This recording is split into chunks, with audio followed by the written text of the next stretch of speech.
For this project, we're going to be using 3mm cotton cord, which you can avail on our social media accounts. We will also need a lobster clasp. I already attached these 4 cords on this lobster clasp by making a lark's head knot.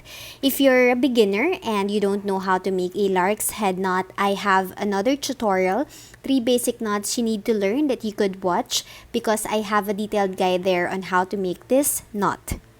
For these 4 cords, we have different measurements. For outer cords, we have 10 feet length each, and then for the middle cords, I cut 6 feet length each.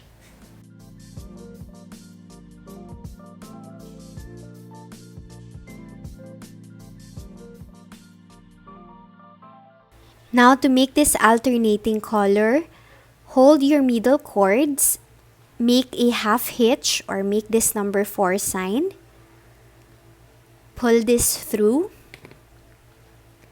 and then you pull it tight. Then we'll do the same thing here. This is an inverted 4. Put it behind and through. Also pull it tight. Okay, and then we're gonna repeat the process on this powder pink cord. Make a half hitch or a number 4.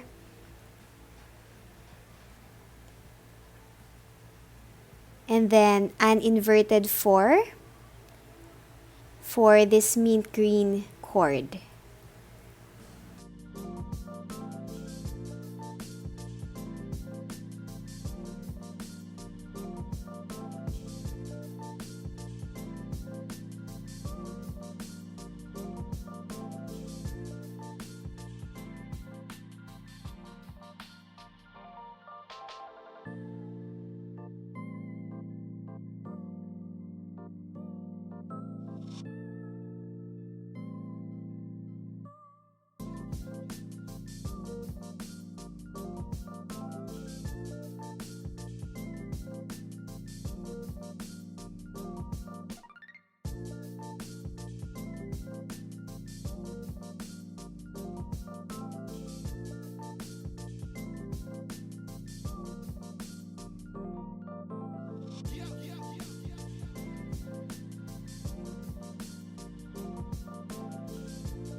Okay, so I was able to make 1 feet length of these alternating colors.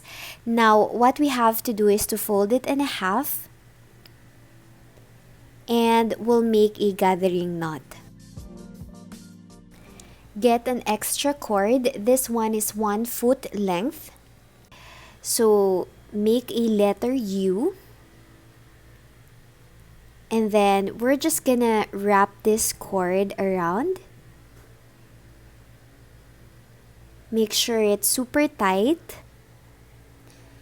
Then let's just keep wrapping.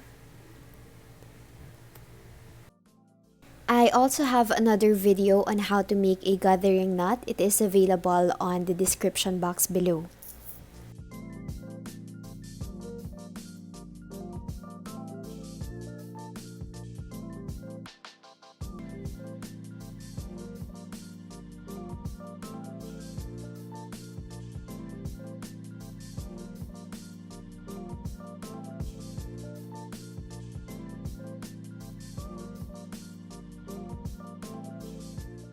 So I was able to wrap this around 9 times, and then we're gonna insert the same cord through the loop, and then this cord we're just gonna pull it up.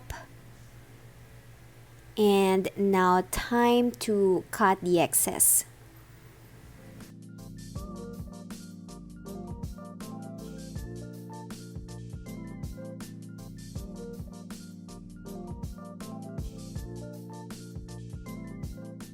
And then same goes here. I'm gonna cut these excess cords.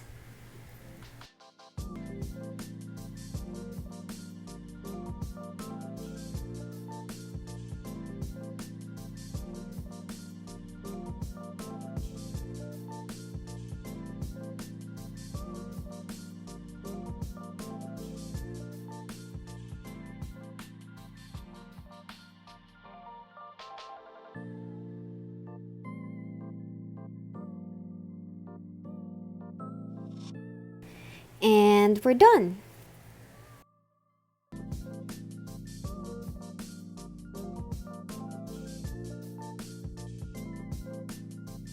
Hope you like this tutorial. Don't forget to subscribe and see you on my next video.